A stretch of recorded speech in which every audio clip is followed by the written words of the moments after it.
limited, and government cannot implement all infrastructure across. And the policy direction that we took was that government will make sure that citizens in underdeveloped areas would have access to internet and connectivity through the program called South Africa Connect, by making sure that all sites that belong to government have connectivity, like I indicated, such as schools, healthcare providers, and police stations, etc., so that people in underdeveloped areas can have access to that. So government is making sure that there is infrastructure provided for that. But then it says, what about the people at home, home connectivity? So what is doing that when we issue licenses, when government issue licenses to service providers, there's clause and so it's a carrot that we give you a license to provide, but in return, you must make some provision to lay down infrastructure in underdeveloped areas. So you make your profit in the cities, but through those profits, you need to make a provision for infrastructure in underdeveloped areas. But we went further to say that provision should be at a reasonable cost, so that the people in underdeveloped areas, one, it doesn't help that, there's broadband infrastructure lying there next to my gate, but I cannot afford the actual cost of connectivity. So you must make sure that in the underdeveloped areas, that cost of connectivity is made available. So you've got a policy that drives both connectivity, but also it leads to economic growth. Thanks. Thank you very much, Lungisi. Michael, I'm going to give the mic to you. Well, I budgeted 15 minutes, so we have about 3 minutes left. Yeah, just to continue the discussion on policies and some of the comments that were made. So respectfully, I'd like to first of all differ slightly with you, Dr. Kumar. Bandwidth costs in India, like the cost for the consumer, are probably some of the lowest in the world. They're still always high. As an ISP, I shouldn't be saying that. I should be arguing for a lower price. But statement and a problem statement for us as ISPs is, if I give partial internet, nobody will buy it. In India now, if you try to sell service that's lower than 25 Mbps and is not internet, you just don't have buyers. And that brings me to the other challenge point of the fact that was mentioned here, that the cost of internet in India is the lowest in the world. This is great if you're a consumer. This is not so great if you're a provider. And one of the interesting results of this amazing pricing in India as a result of an ongoing price war is that the rural areas are again left behind. Because remember, I said the challenge is to bring something that's more costly to people who can pay less. Okay, they can pay less, it costs less. But for us, the cost hasn't changed that radically. As a result, we increasingly see that the perched areas remain perched. And if we want to reach them, which perhaps is a state challenge, we really need to think about how we're going to do that and how we're going to enable it. So that's just a thought. I don't have great policy answers on that. I have suggestions, I have thoughts. The other thing is, again, if we want to look at it from a policy point of view, and we talked about some mechanisms that the government of India has at its disposal, USO Fund, BBNL, which is BharatNet now, many, many other schemes. Outcome-oriented provisioning. Can I sit back as the government and say, I'm not a provider, I'm not a player, I'm a facilitator, I'm a policy maker. I want people connected, I will pay you per person connected. If you do it with fiber or wireless or whatever means, so long as it's legal, I will pay you for it. This was a pipe dream 10 years ago when the technology didn't exist. Monitoring and management of IP-based networks now is an easy task. It could be done down to an individual with certain legal requirements taken care of. So that's just a thought about some possible ways. Dr. Rajkumar, you have I just 1 want minute. to clarify what I said. The usage cost in India is just 12 cents per GB. What I mentioned was the internet lease line. That is the backhaul cost, not the customers on mobile. If you want to get into fiber, and connect to the, you need to take internet lease line, that is costly, what I said. Thank you. Right, so that was an open discussion and very interesting points were raised. But we keep going back to the central theme about affordability. So it's access, it's about adoption, it's value creation, and interspersed in all that would be affordability, digital infrastructure, cost of devices, digital literacy, content.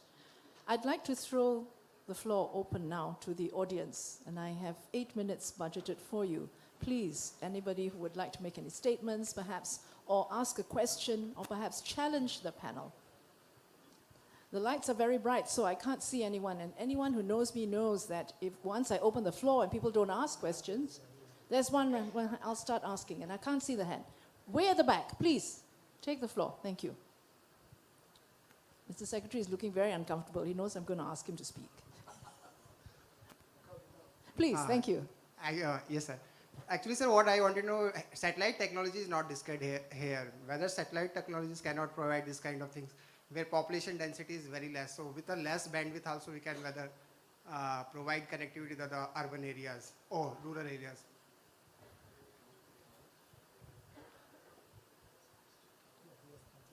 Thank you. Any takers?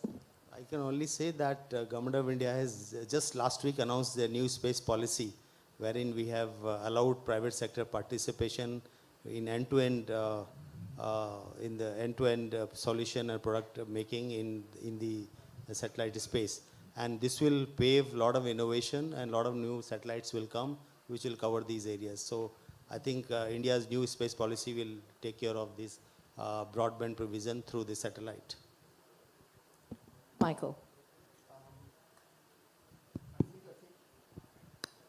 The cheapest technology that exists is still Wi-Fi, and probably will remain in the coming future.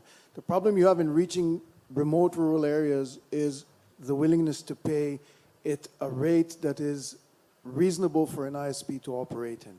And the numbers are very, very clear, by the way. If you're interested, I can share it with you. Another answer, which is an interesting one, is making available additional radio frequencies that have the potential of going long distances with high bandwidth. Those of us who are in the sector would know the word E-band. That's one easy one to implement, which can solve some of these challenges. Thank you. Are there any questions, further questions from the floor? Yes, please. I can't see you. Please, carry on. Yeah. So I am Rishi Krishnan from CBIT. So my question is, considering the divide that the urban digital literacy and rural digital literacy, and we are talking about inclusion, and the various state governments in India actually pushing for rapid digitization in government offices. With respect to urban digital literacy, there is no problem. But the people living in rural areas have this aversion or inhibitions when interacting with the government on a day-to-day basis. So what steps can the government take in order to remove this inhibition and ensure that there is seamless connectivity from the rural areas? Thank you for your question. Mr. Ranjan, please. Yeah. Thank you. So, see, some of the points that I already mentioned in my earlier remarks, I'll repeat them. So one is that try to provide as many G2C services as possible in a manner which is completely contactless, paperless. It can be accessed from anywhere at any time. You don't need to go to a government office. We have what is called the T-App folio, in which more than 200 plus government services are available that you can transact without leaving your home.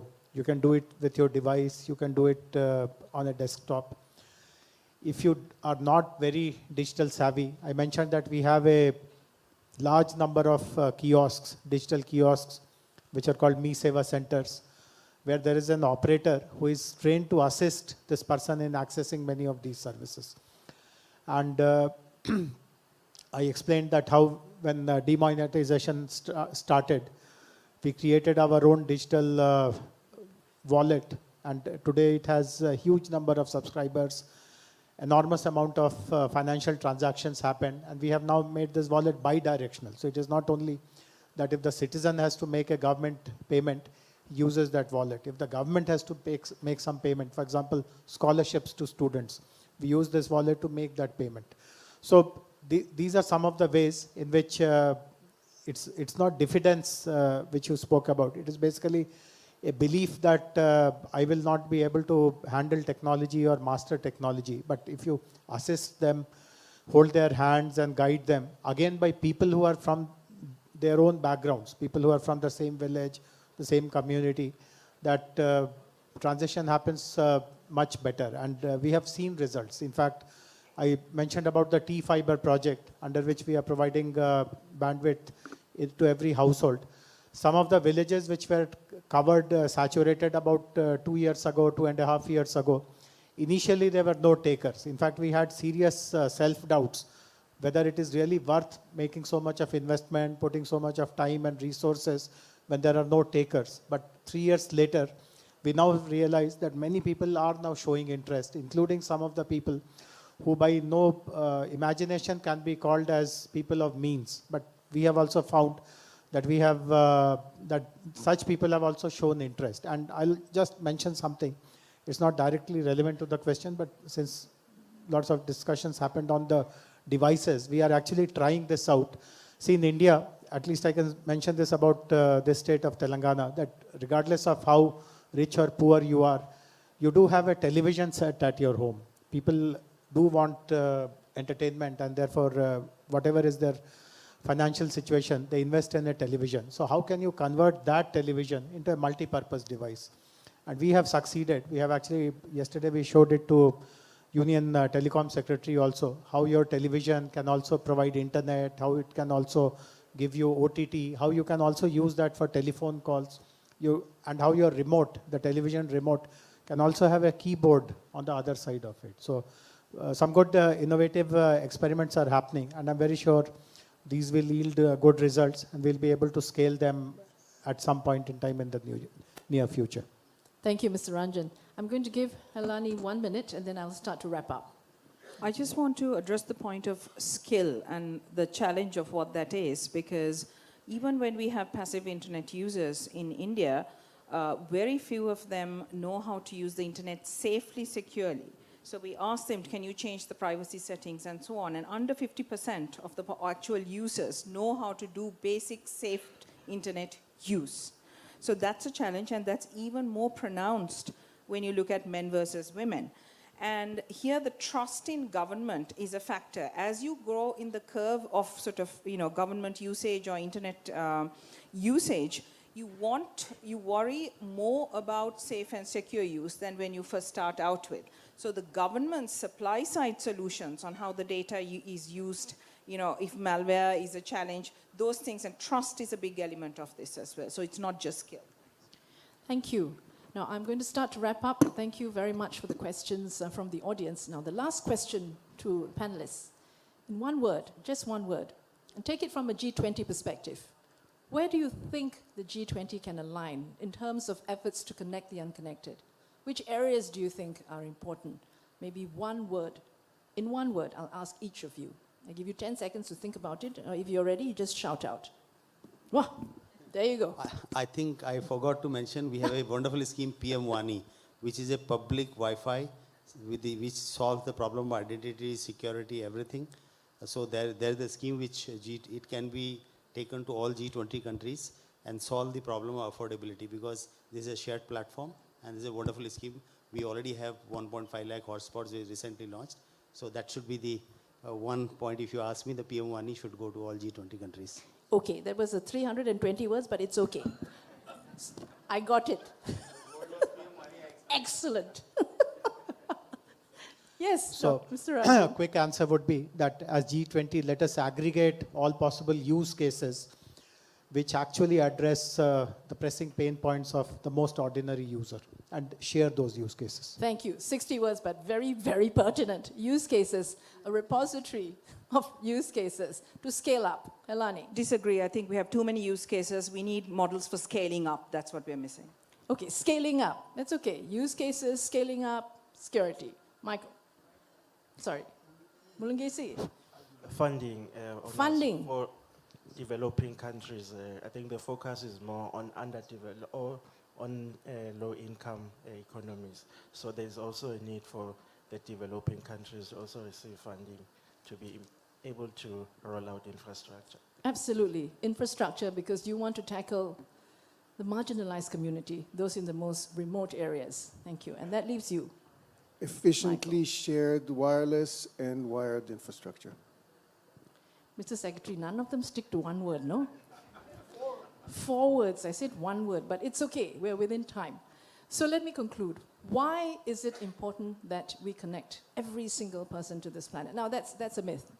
We can't connect every single person to the planet because, you know, in terms of babies and children, that's difficult. But let's just talk about why is it important. Because they are not able to participate in the digital economy. And the digital economy is going to be the economy. You're precluding a whole section of society from doing that.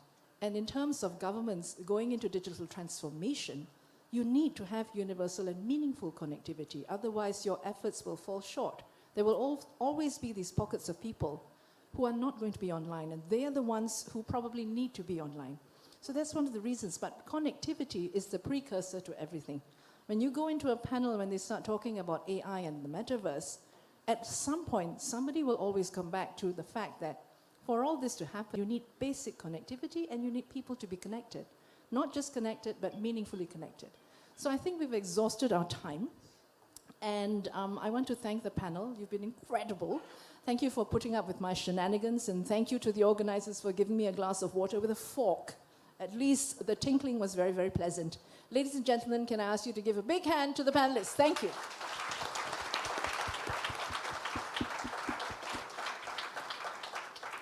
And back to you, MC. Actually, I must tell you did a wonderful job as a moderator. Give it a huge round of applause for the moderator, please. And we were a little scared of time as well.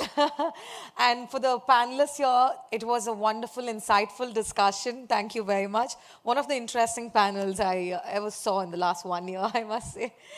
Give it up to moderator and this panelist one more time. And yes, now let's do a small token of memento gratitude. Firstly, I request our moderator to present the mementos for all our panelists. May I request Ms. Sulina to present the first memento to Mr. Jayesh Ranjan, the Principal Secretary of the State Telangana.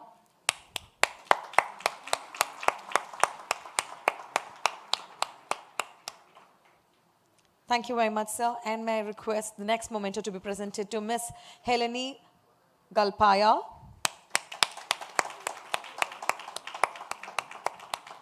Thank you very much, ma'am. And the next memento to be presented to Mr. Lungisi Timune.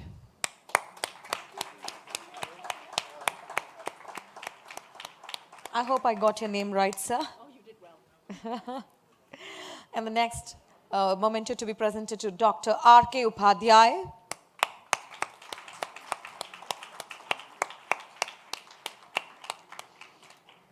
Requesting the last memento to be presented to Mr. Michael Kingold. And finally, may I call upon Mr. Anand Singh, the Joint Secretary Telecom DOT, to felicitate Ms. Noor Sulina for doing such a wonderful job as a moderator.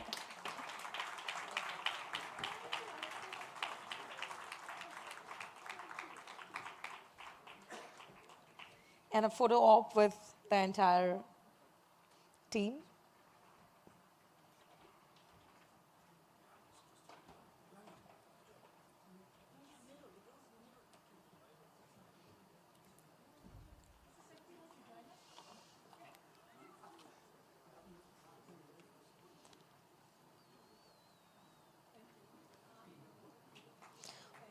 Thank you very much. A huge round of applause.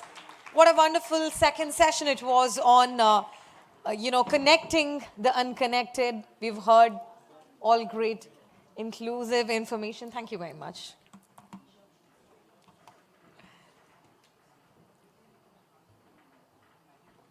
The session 3 now is going to be on sustainable, green, digital infrastructure challenges and opportunities.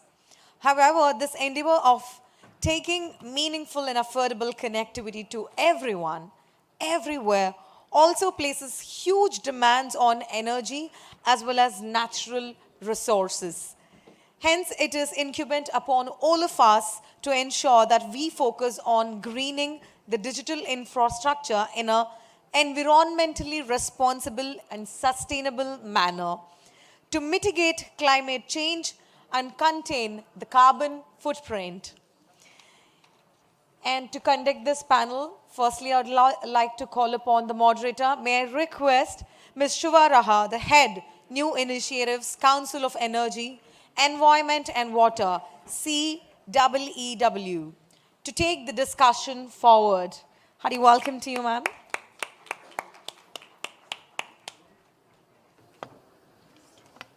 This will be the last panel session for the day. Thank you, ma'am. Over to you. Thank you so much. So we have the challenging session before lunch. I don't know if sessions before or after lunch are more challenging. We also have a curtailed session. So gentlemen, I've just been told we have only 50 minutes to do this. So I think it's more challenging for my panelists than for me.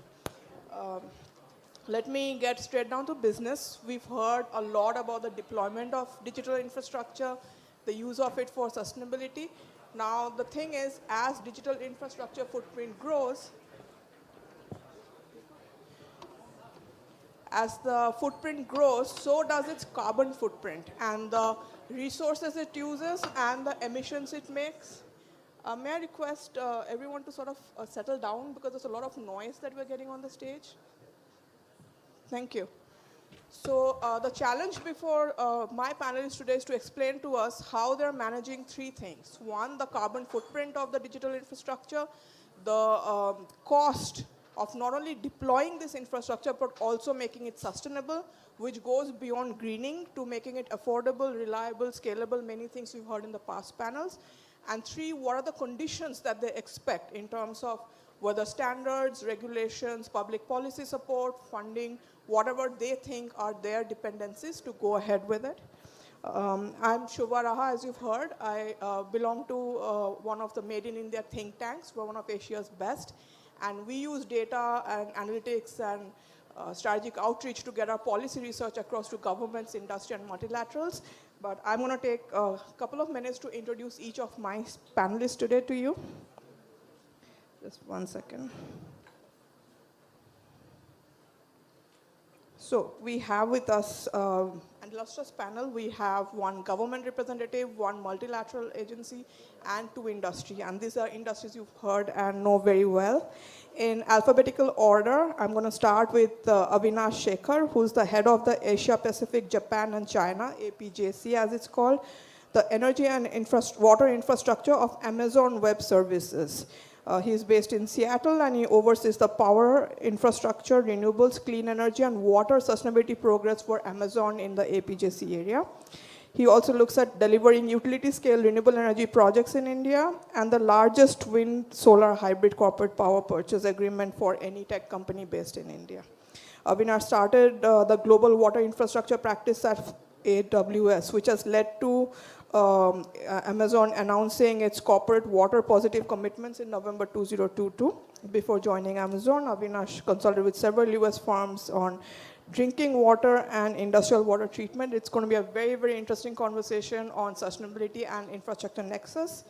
We then have with us Mr. Daniel Cavalcanti, who's from Brazil, so part of our Troika going into next year. Welcome, and a special welcome because you're a guest over here. Daniel is a career public servant to the government of Brazil. He is the coordinator for the digital and telecommunication policy at the Ministry of Communications. Previously, he was at the Ministry of Science and Technology and earlier at the National Telecommunications Agency called Anatel. He represents Brazil at the G20 Digital Economy Working Group, which is what we're doing here today, the OECD Committee on Digital Economy Policy, the BRICS ICT Working Group, the UN ECLAC Digital Agenda, and the Mercosur Digital Agenda Group. And before joining the Federal Public Services, he worked in the telecom industry. Preetham Malur is the head of Emerging Technologies Division at the International Telecommunication Union, also known as ITU, which is the specialized UN agency for information and communication technologies. Pritham is based in Geneva and has decades of experience in ICTs. He's an expert on artificial intelligence and international cyber-related public policy matters. He's been with the ITU since 2008 and has been a key member of the ITU Secretariat for several major conferences. He also serves as the secretary of the ITU Council Working Group on International Internet-related public policy issues and the expert group on the international telecommunication regulations. He has also spent several years, almost a decade in the private sector. And finally, last but not the least, we have with us Mr. Randeep Sekho, who has almost 3 decades of experience and currently spearheads the technology and network function at Bharti Airtel India and South Asia as the Chief Technology Officer. He's responsible for driving technology, strategy, innovation, digitalization, network operations, rollout, planning, and the quality control, basically the entire infrastructure portion of Airtel. And prior to joining Airtel, he was a CEO of Hutchison Tri Indonesia and was based in Jakarta. He's also interestingly served as flight lieutenant and technical officer in the Indian Air Force for 5 years. All right, so welcome, gentlemen. We have only 50 minutes, so all times have been curtailed. We will start with a 2-minute question on the definitions of the 4 words that have been used in our subject matter today, which is sustainable green digital infrastructure. Now, these are 4 unique concepts, so I would like my panelists to tell me in 2 minutes each what this means to them. And an additional point, one for Daniel. How is Brazil implementing digital policies that prioritizes these 4 components? That's additional to how you define these things. And Pritham, for you, how can the ITU and UNEP help facilitate the scaling up of sustainable digital infra? But I will start first with Mr. Sekho, and then I'll come to you, Avinash, and then Daniel, and then Pritham, you close, all right? So the meaning of these 4 words, and how does it impact your business? Thank you, and really honored to be here. I think digital infrastructure is very close to us. We being telco, we create the digital infrastructure, we create connectivity. The previous panel was talking about connectivity, not just for the masses, but also for the people who are living in remote areas. I think that is our main business, so we have been very driving it for many years. I think the green and sustainable angle has become very important in later current years, where our earth is seeing a lot of climate-related issues, and all the infrastructure we build, they are actually consuming a lot of energy, and we use fossil fuels for generators to run those towers around India. So what can we do to make it a sustainable and green digital infrastructure to be inward-facing? That means we are having and building greener infrastructure. But also on the other side, we do enable digital connectivity, which is a catalyst for all these services like IoT, smart grids, things like that. And we can work with, let's say, power transmission companies and helping them create the infrastructure to be more digital. So one's role is inward-facing, which is how can we create our own green, and second is how can we enabler and catalyst for that. Thank you. That was 1 minute, in fact.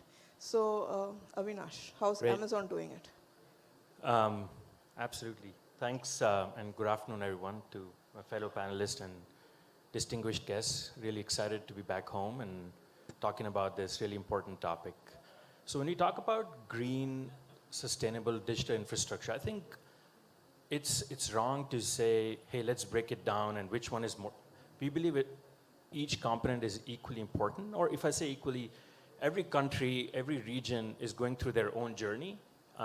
Some may be really focused on the digital part, somebody may be really focused on the infrastructure side, but end of the day, you have to look at it as a whole, right? For example, Amazon is the largest corporate buyer of renewable energy in the world. You know, we have over 20 gigawatts of renewables, over 164 operating assets. That came about globally, right? That's the important part. And each region had its own unique challenges, including Asia Pacific. So it's really important that we keep and maintain high standards. We look at additionality. What that means is making sure that our investments in the renewable space is net new. We're not tapping into something that was already happening in a region and a country. And that's one of the reasons why we've been able to grow the green digital infrastructure across Asia Pacific, being one of the first in Japan at utility scale renewables. We're growing really strong in India as well, thanks to a lot of the government policies that have enabled. We were the first, Amazon-wide, we have a solar wind hybrid project that was the first in India. So to summarize, it's one of the key takeaways I would leave here is we have to look at everything holistically. Some regions may have a mix where one is more important than the other, but you have to maintain, you have to make sure that everything is looked at in equal pieces. And one part, when we talk about infrastructure, I think there are a few components, right? One is, of course, the built environment, like Randeep mentioned about power supply, electricity to make sure we can power. That's one side. The other side is actual data center infrastructure itself, like the carbon, the steel that goes about. Then, of course, the third pillar is around the digitization. How is the services on the cloud through AWS, for example, enabling being more efficient, moving from on-premise data centers to cloud? How does that have an impact? And I'm sure we'll have more time in this panel where I'll highlight more on how AWS is achieving those 3 buckets of infrastructure. So that's our take. Thank you. Thank you, Avinash. So he's recommending a cohesive approach that moves in parallel simultaneously, if you will. Daniel, your thoughts? Thank you and good morning. I guess good afternoon to all at this point. Is he? Yeah, I think it is. Okay, so let's take sustainable green digital infrastructure back to forward. So infrastructure is traditionally associated with essential services such as transport or energy, electricity. When we add digital, we actually are at yet another essential services. I think the 2 previous panels and the spirit of this one as well is that digital infrastructure has become an essential infrastructure. Some countries have gone as far as saying that access to broadband digital infrastructure is a fundamental right. We haven't all got to that, but just to give you the spirit of how essential digital infrastructure has become.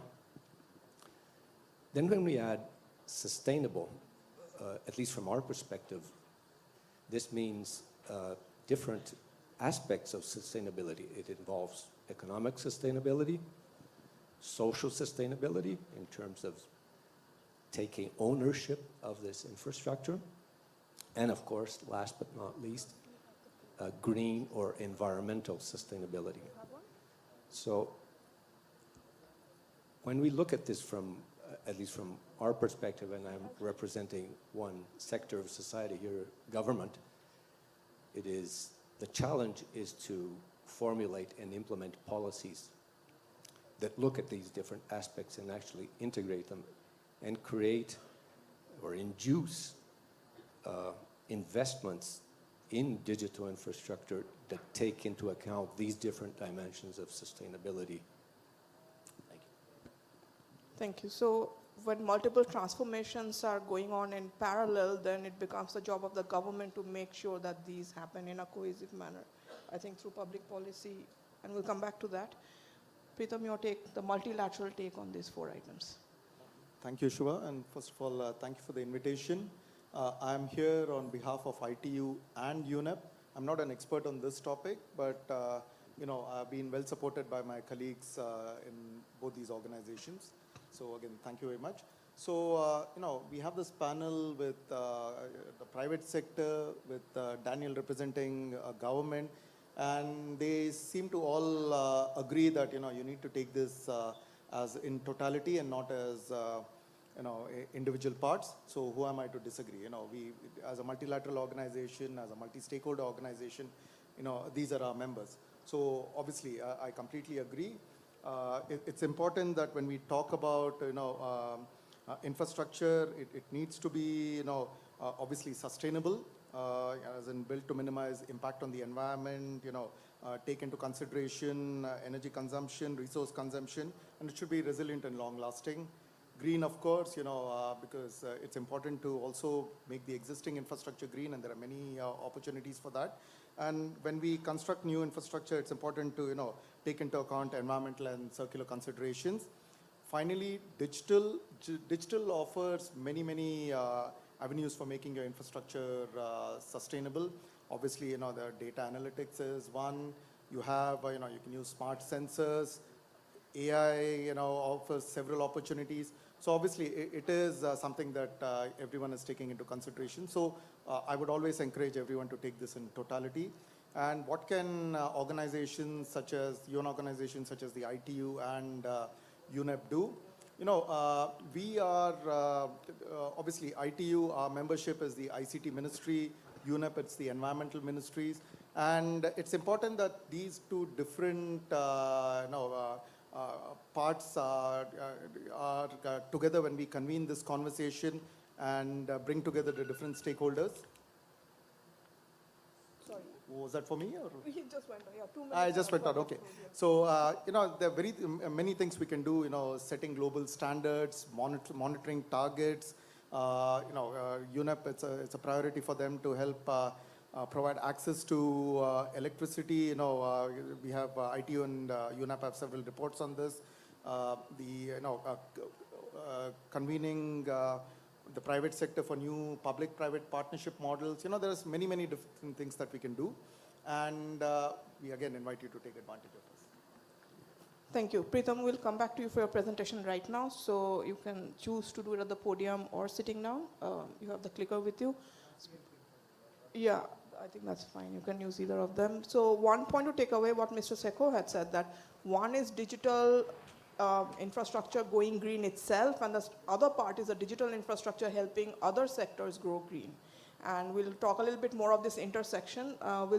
We have two presentations today, one by Pritham, one by Daniel, and then we'll hear the experience sharing from Amazon and then Mr. Seko. 5 minutes, gentlemen. 1 minute has been taken off your times. All right. So if I press this green button, something is supposed to happen.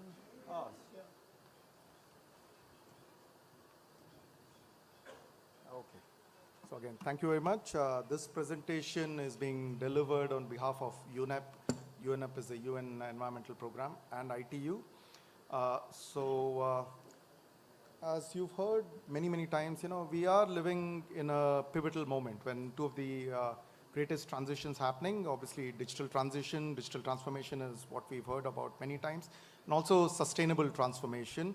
And there is a growing concern that, these two transformations are happening in silos. So it's pretty clear, this thing is not moving. Okay. So, digital technologies are fundamentally changing the way we live, we consume, entertain, relate to each other, no more so than in India, where we had heard so many use cases and examples. And as we bring the next 2.7 billion people online, and we are putting in place the digital infrastructure to do that, it's up to us to make sure that we do it in a green and a resilient manner, making sure that we don't aggravate the climate change crisis, and it's up to us to then bridge this siloed approach. And here, it's clear we are falling behind when it comes to the SDGs.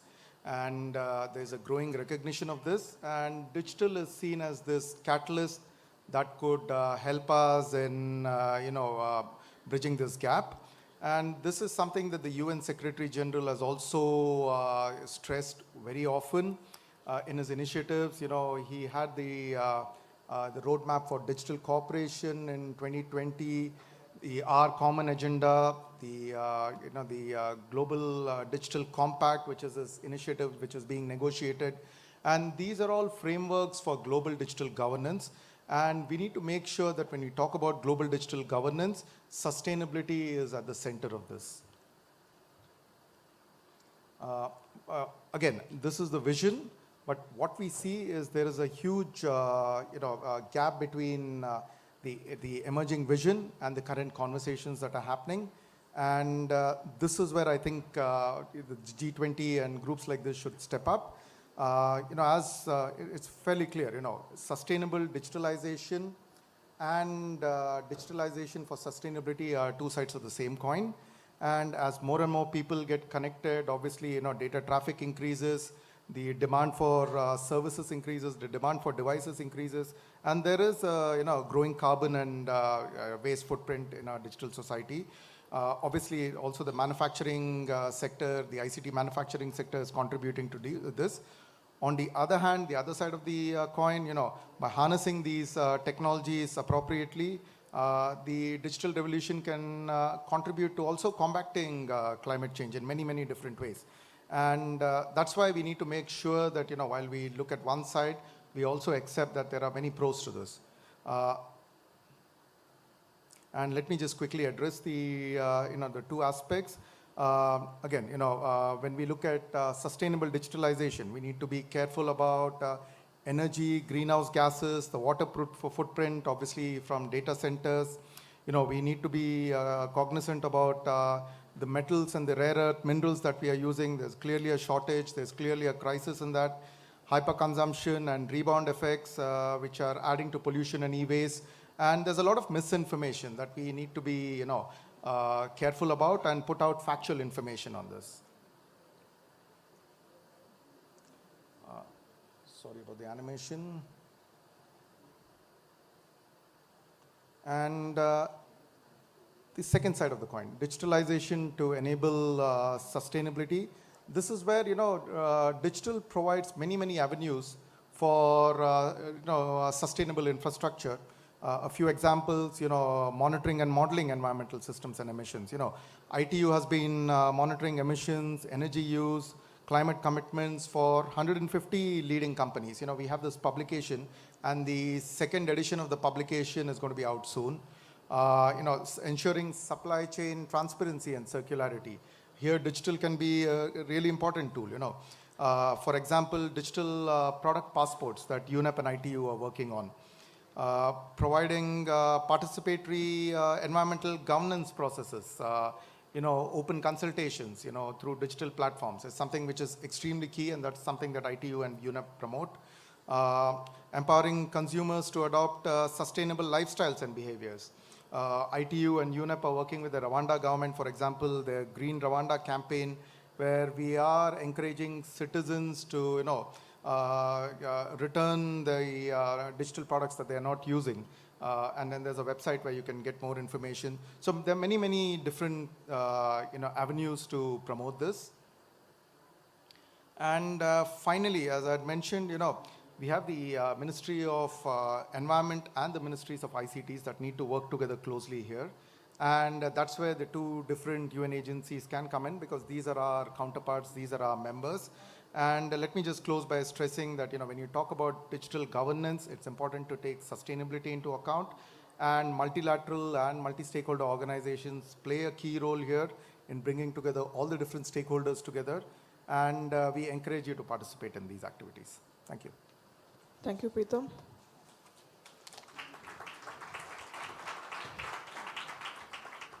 Daniel, are you going to the podium, or are you sitting here? Okay, all right. So now we're going to hear from the government, because we've recommended to them that they need to work. There are various ministries in cohesion. Daniel, please tell us how Brazil is doing it.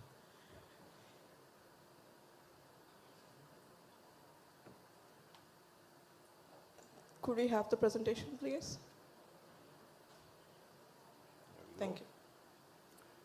Thank you. So I'll pick it up from where I left it, and that is, how can policy design meet these sustainability goals that we've talked about? So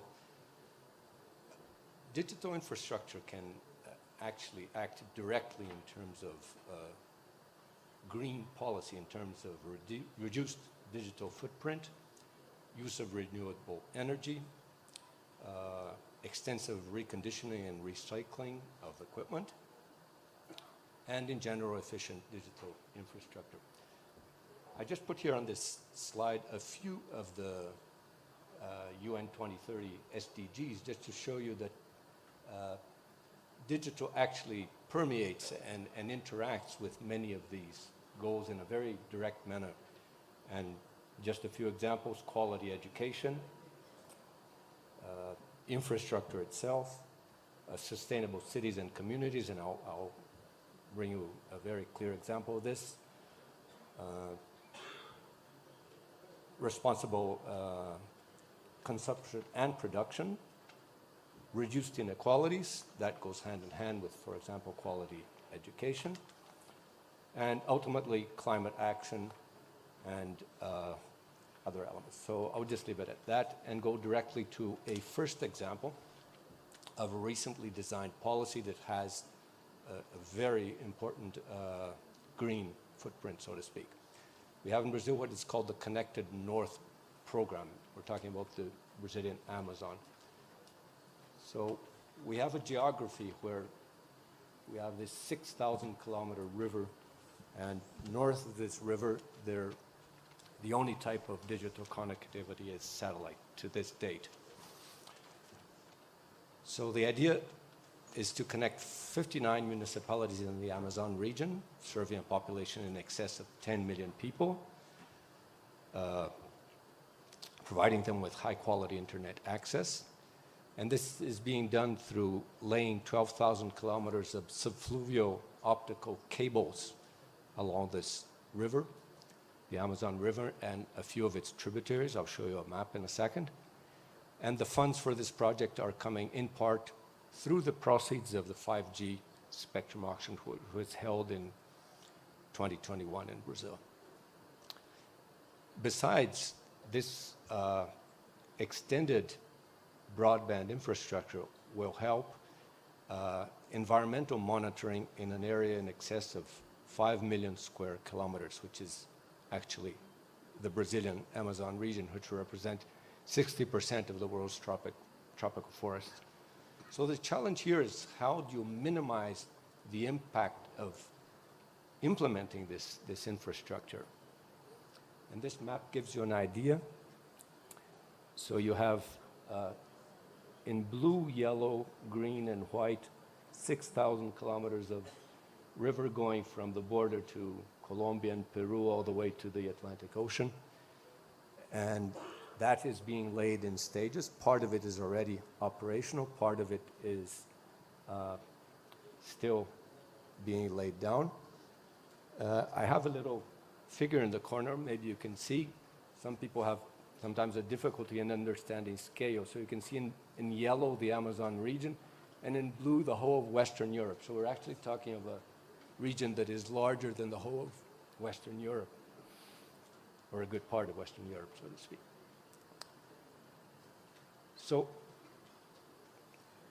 providing all this infrastructure only makes sense if it is done in an environmentally sustainable fashion. And this unique project with design of new equipment, new specialized cable to be laid along this river, a tremendous amount of silt comes down this river, so it's a real engineering challenge providing this infrastructure. The blue section is already operational. The yellow one is being laid as we speak. And in terms of sustainability, there is also an interesting business model in which public funds have gone towards the capex, but we established an open consortium of large telcos and small and medium internet service providers to actually run this infrastructure and provide the OpEx for this project. So that's another element of interesting sustainability in this. So I'll just leave it at that. This is one first example.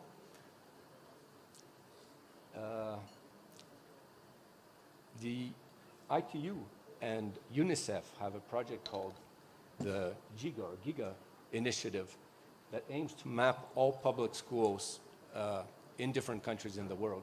And what you see in either green or red are public schools in Brazil with adequate or below adequate connectivity. And you can see that a lot of that is in the Amazon. So part of the issue we're addressing is providing high-quality connectivity to public schools. Brazil has roughly 190,000 public schools, and 114,000 public schools are already adequately connected in Brazil, and we're working, aiming at providing this quality education element long before the 2030 target of the UN SDGs, hopefully within the next two years. So I've left the link there. It's a very interesting map. There's a world map, and you could look at different countries. I don't know how many of you are familiar with the Giga project or Giga initiative. It's really interesting. A second element of this sustainability of digital infrastructure is energy. So again, our example in Brazil, has an integrated grid for electricity transmission in the country, what we call on-grid. But of course, there are users who are off-grid. We benefit historically from a very green energy matrix, 72% hydro, plus wind, plus biomass, plus solar. But for several reasons, the telecom sector sometimes does not perform in line with that because, of course, data centers and cell towers in remote locations have specific energy requirements that do not meet this green energy. So a lot of solar is going into the digital infrastructure, and I've put some examples both of handling remote cell sites and on-grid large solar farms. You have a few pictures there that illustrate.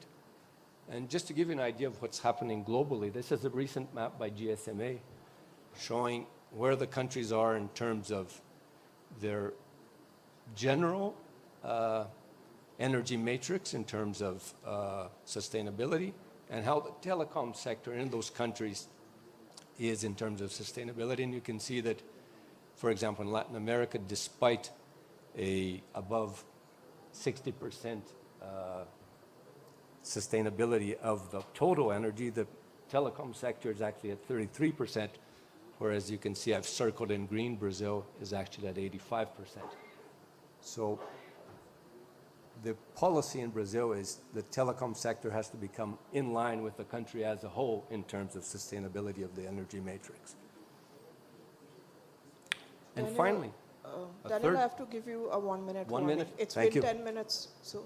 Okay. Yeah. So this is my very last example in terms of sustainability, which is reconditioning and recycling equipment.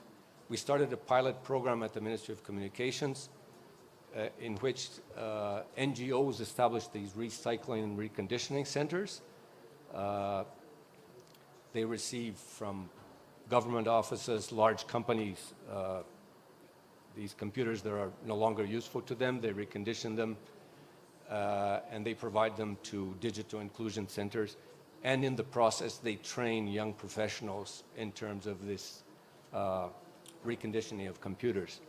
So it's a sort of win-win situation, which you're providing digital inclusion centers, reconditioned computers, and you're training youngsters for work in the IT sector. So this public policy initiated as a pilot project, and it's now become law in December 2022, the establishment of NGO-led computer reconditioning centers. So I hope this gives you a picture of how we see, excuse me, public policy meeting the demands for sustainability. Thank you. Thank you, Daniel.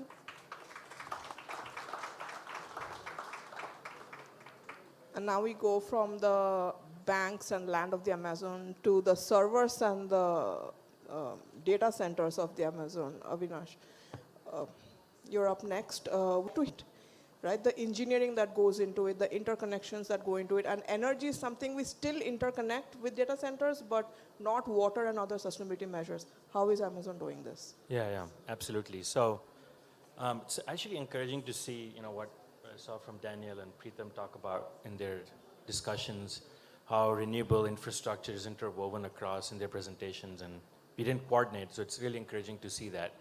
But Shiva, to your point around Amazon's work, again, when we talk about digital infrastructure, like I mentioned before, think of it as like a stool or a bench with 3 legs, right? You first have the physical infrastructure of interconnection, renewable energy, making it sure that where it's generated and where it's required is seamless. And then the second is the workloads, so all the services, the carbon footprint tool, and I'll give an example of the impact of IoT and serverless services that is impacting Clean Energy Initiative. And the third part is just, I call it simple but important, is migration to the cloud from on-premise, right? So I think those 3 verticals, if I touch upon briefly, would help answer the challenges that we have. So the first, let's talk about the physical infrastructure. You talk about interconnection, the challenges. Renewables, now we're talking about green hydrogen and green fuel generation. Access, availability, supply, demand, they're all interspersed, and especially like a region like Asia Pacific. If you don't have all the resources, availability, the policy regulations, that just one place you can solve all these problems. That's why it's really important to have a really robust power transmission that can be sized properly, scaled. These are intermittent, so how do we make sure there's a base load supply to make sure data centers who have really high availability requirements can have access to this really important utility, which is power. Now, Amazon, being the world's largest corporate buyer of renewable energy, came with a lot of challenges, a lot of opportunities, but also we constantly worked with policy, with government, through several like Clean Energy Buyers Association that we have in North America and others in Asia, to explain what buyers like us require. What is the threshold? Because end of the day, yes, we can make that happen, but it has to scale. We are here for the long term. Such infrastructure must be scalable. They cannot be one-off. So it's really important that we, really focus and make sure that the policy and also the technology that we are deploying and so on. The second talks about just purely moving the infrastructure from on-premise to cloud, right? So there's a 451 research study, which is part of the S&P Global Market Intelligence Unit. In Asia Pacific, just purely migrating from on-site.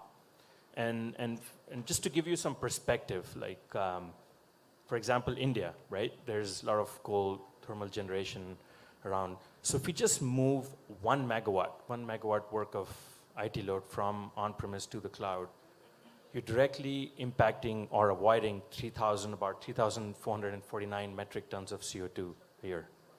And if the provider, like us, are on 100% renewable, that impact goes up to, that's big. So if you take the country as a whole, roughly about 1,200 large publicly traded companies, and I'm really talking about at least 25% of them move just 1 megawatt of IT load. The amount of energy savings is equivalent to about 160,000 households in India, their electricity consumption in a year. So this is an element that sometimes gets neglected. It's really important, is just the impact that the cloud has on purely being energy efficient. Like I explain it, a lot of people is, do we take a public bus and transportation, or we want to drive our own cars, right? So that's sort of a simple example. Like, if we can avoid driving cars, we can reduce congestion, be more fuel efficient, and economical. So that's sort of the lens I sometimes use to explain the impact that cloud providers like AWS can have. And then the last part is about touching about the services that are available, like IoT. And so just a quick example, Greenco, which is a big electricity service provider in India, they have about 7.5 gigawatts of renewable capacity installed. So they have about 2,000 plus wind turbines, 5 million plus solar panels spread across. You can imagine the job scale.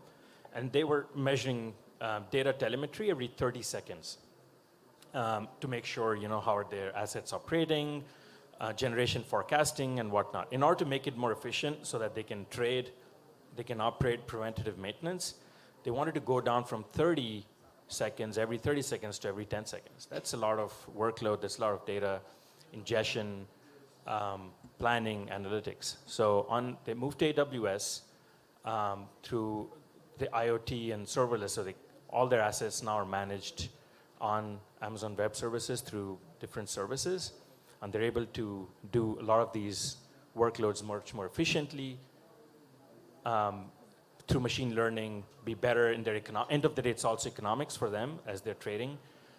So that's just another example of that digital infrastructure enabling and making it more energy efficient. Then the third pillar talked about was also around so the carbon, the steel that goes about building these, sometimes that also gets neglected in digital infrastructure. For example, our design now, Amazon Web Services design requires at least 20% reduction in embodied carbon in the US, and we're trying to make it a global requirement as well. That's important. Talk about steel. We are pushing and working with mills that use electric arc furnace because they can almost use 100% recycled materials and they can run on renewables versus your conventional mills, which use a lot of fossil fuels. So those are the ways and impact through our climate pledge fund. We have invested initially, put $2 billion into that to enable. So these are the ways at the grassroots level that we're enabling and moving the digital electricity generation around transmission, food and agriculture. There's so much breadth and impact that the carbon economics has through this digital infrastructure, both physical but also on the cloud, that we look at it holistically, find ways and opportunities through these sort of multi-infrastructure prong approach. So that's the way we look at things, and we'll continue to do so for the long term. Thanks, Avinash. Mr. Seko, I come to you with a related question. So like Amazon, Airtel is also a public-facing body. And one part is to work with the government to get the policies in place. And you can tell us a little bit of how Airtel first went about the telecommunications in doing that. And now you have another revolution going on in green telecommunications and a third one in sustainable communication. But the value chains that he's talking about and the people connect, how important is that? Is it important to take your customers along this journey, your value chain along this journey, or is it okay to do a top-down or an internal innovation route onto this thing? I think it can't happen top-down if you really ask me. Everybody has to be part of it. I mean, one example I can give you is the previous panel was talking about that not everybody in India is connected. We have programs like USOF, which goes and government funds you to go and build towers in those places so that people can have faster 4G-based internet services. Now there, if you set up a telecommunication tower, it is really a sustainability channel because you do not have 24/7 electricity available there. Some places you don't have electricity there. And then you have to head carry the load to build up a tower. So the whole community gets involved, and there are ways and means. Now what we have started to do is we have started to build all these towers based on solar. So they are kind of, some of the ones which are low cost are completely circular. We do not have a DG there, we do not have power there. So we are just building based on solar with a 6-day backup, and we can run it. So in some way, I would say this is, it's not one person's job. It's government, it is public, it's private. So I think everybody has to come along. Not only big companies, smaller companies have to come along. I want to also reiterate, yes, telecommunication, as you could see from Daniel's chart, that telecommunications adaptability to sustainability has been slower, but I must say they are now up to the start. There is a policy by GSMA where we have all taken pledge of cutting down our CO2 emissions from 2021 baseline by 50% by 2031 and 100% by 2050. So Airtel is fully committed to it. But how do we do it? Because we are rolling out new technology. Now we rolled out 5G. Now 5G is important because if you want to run the government policy of high-speed internet, you want to go social inclusion of rural health, e-connectivity, banking, education, you can't do it on a slow-speed internet. So you'll have to build new technology for you to have, and it is difficult to build fiber, we talked about. So you have to build wireless as the only way. But how do you do it in a sustainable way? I would say there are few things which we do. One is, I just talked about putting solar plants on our excess towers. But we also look at designing with our suppliers equipment which is energy efficient. You see, in our own world around us, we used to use normal bulbs, then we moved to an energy efficient bulb that reduces. A similar thing is happening on our side, where the equipment can really use less power, and we can do that. But over top, you can also build things like we built in Airtel, where you shut off the capacities when it is not being used. In that way, you are not consuming power, and you can bring it on as in when there is a need. So that is one part of it. The second part of it is that there are some old equipment which you can refresh, because it is economical challenge because you don't see a business case, but if you see a long-term business case, including the sustainability challenges, it becomes this thing. There is a recycle part which is also important. I like that the initiative by Brazil government of recycling using rural inclusion of old computers. But there is a recycle element along with all the electronics which we also use. So can we do better recycling? It is better recycling of not just the electronic waste, but also of the recycle of the, for example, the diesel generators, they generate, engine oil which is replaced. How do you recycle it? Because this is also very important. These were not very conscious subjects in past, and things were just being done in a non-earth friendly way, I would say, but now we are very, very conscious as companies, and we are trying to learn from others how we can do things in a different manner.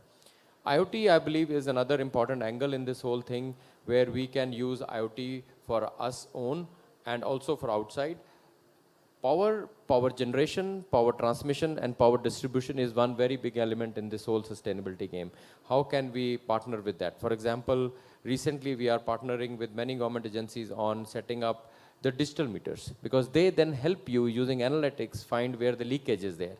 If you can stop 10% leakage, that means you can actually supply that power to more people, and then it can be more sustainable. So I think these small initiatives will take it, but I agree with you, it cannot be single private company or a government or a policy, just make a policy unless the policy is adapted. My colleague here talked about Amazon cloud, people moving to cloud. I give you another example where we say that with 5G connectivity, the laptops which we want to have or computer we want to have in a rural school is very expensive. Average laptop would be, or a computer would be, ₹1,00,000. But if you can process everything on the cloud and you can have a high speed connectivity, then the machine you need is just needing a keyboard and a screen. So that could be only ₹20,000, which means then you can do inclusion as well. So I think this is all intertwined. This is sustainability, this is connectivity, and also inclusion. I think if we all participate in it as governments, as policymakers, as you can say larger players which play on a global scale, and national players, I think we'll be able to contribute to all that. Thank you, Mr. Sekho. So we are not going to have audience questions because we have 5 minutes to wrap up. So I'm going to take literally 1 minute, and I'm going to stop you if you take more than 1 minute, to ask you the G20 perspective on this. So we've talked of the connections within the government, within the industry, but much of this is crossing jurisdictions, especially the value chains. So 1 minute starting with you, Avinash, the G20 perspective, and then Daniel, Mr. Sekho will close with you, Preetham. Absolutely. We just saw right here, right? We have 4 panels. We hadn't prepared, but they were just so, the topics were very closely aligned in terms of this is not, I call it a relay, right? It's a relay, it's a marathon. It's not one team, it's a multiple teams, multiple government agencies involved. And as long as we have good, solid frameworks, policies, structures through such forums, it gives us more confidence for Amazon and other hyperscalers and cloud providers to go invest, to go big. We're already investing in certain, I talked about climate pledge and whatnot. In order for us to continue to go big, scale, this kind of conversation, engagement through G20 is really critical. That's the only way we can achieve and win this relay and marathon. Thank you, a relay and a marathon, Daniel. Thank you. Well, at the G20, originally the DTF in Germany in 2017, we agreed to a roadmap with 11 topics on that roadmap, and we've been pursuing that. And in my experience over these 7 years here at what is today the DEWG,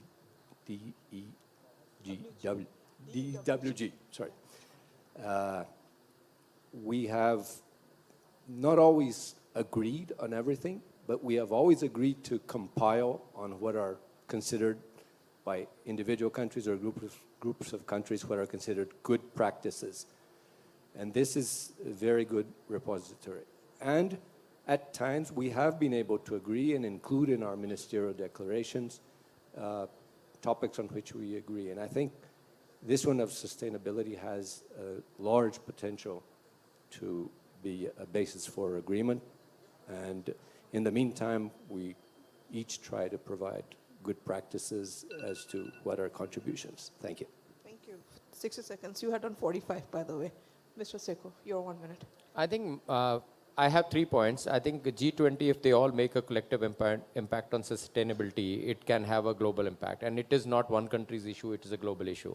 So I would go with best practice sharing, because why should we cook these things all in different places? So if you have cracked something, why don't we share openly and people can know about it? My second is common policy, because sometimes certain aspects of the policies are in government's intention but not happened. So can we create a common policy framework which are uniform across G20 so that this can happen? Once we have these two, then we unleash a scale. Because sometimes some things, for example, RE energy becoming economically viable is sometimes a matter of scale. So if we can create a common scale of G20 and have common policies and share best practice, I think we can make impact much more than actually doing it in our own respective countries and not learning from what's going on there. Thank you. And Preetham, since you have the multilateral point of view on this. Sure. You know, at the ITU and at the UN, we are used to dealing with 193 countries. And when we look at the G20 countries and you include the invited guests, it essentially is a mini UN, you know, the kind of different perspectives that these countries bring in, developing countries, developed countries. It is a mini UN, you know. And as Daniel said, the topic of sustainability, I think, has significant potential for, consensus in this group.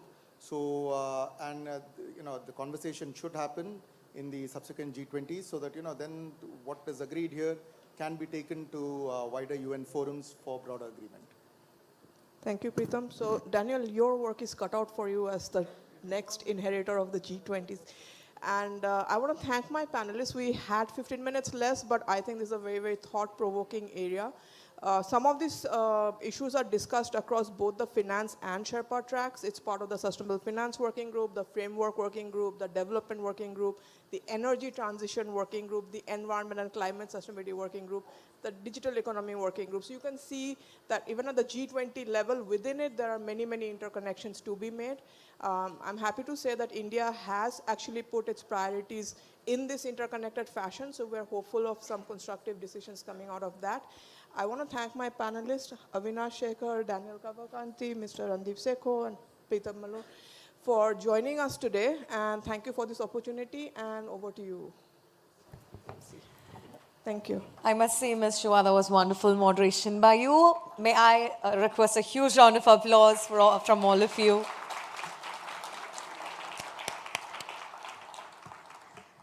And kindly do not yet leave, because there's 2 to 3 announcements, important announcements that I have to make. Thank you for your patience. Yes, and for this wonderful session 3, I request our moderator to present the mementos to the following panelists. Firstly, the memento to be presented for Mr. Avinash Shekhar. Huge round of applause, please. And the next memento to be presented for Mr. Preetham Maloo. Thank you very much, sir. And may I request the next memento to be presented to Mr. Daniel Brando.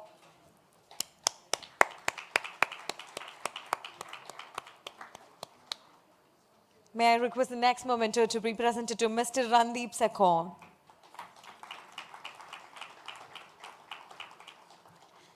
And finally, I'd like to call upon Mr. Vivek Narayan, Deputy Director General, Data Services DOT, to felicitate Ms. Shua for being such a wonderful moderator.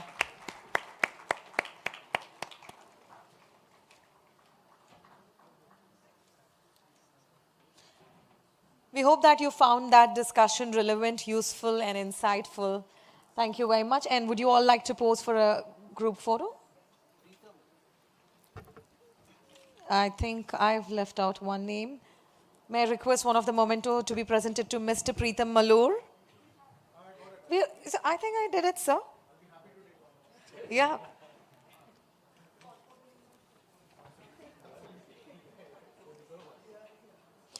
I got a mini heartache that I forgot one panelist, but I didn't.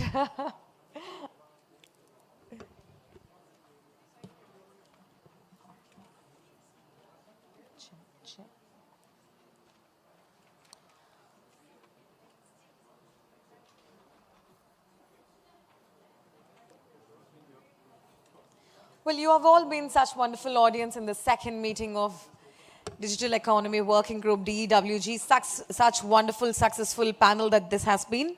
So one of the two important announcement is that once the lunch is finished, I'll tell you where you all have to gather in order to leave to IIT Hyderabad. The bus for IIT Hyderabad will depart from Taj Krishna at 2:30 p.m. sharp, and probably you'll get the point of information later. The G20 delegates, speakers, moderators, and joint secretary and above-level government officers may kindly proceed for lunch at Sapphire on this floor. For the rest of the participants, lunch is being served in the pre-function area. Well, may I request to present this mic? Yes, sir.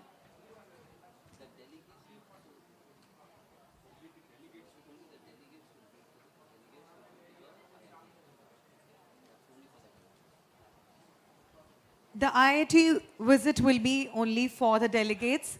And I forgot to introduce myself. My name is Sharmila Kasala, and I'm very grateful for this opportunity to be hosting for this reputed G20. Thank you very much for being such wonderful audience. And in Hyderabad, we are lovely to host this auspicious project. Thank you. Jai Hind. Signing off, your show host, Sharmila Kasala. Thank you.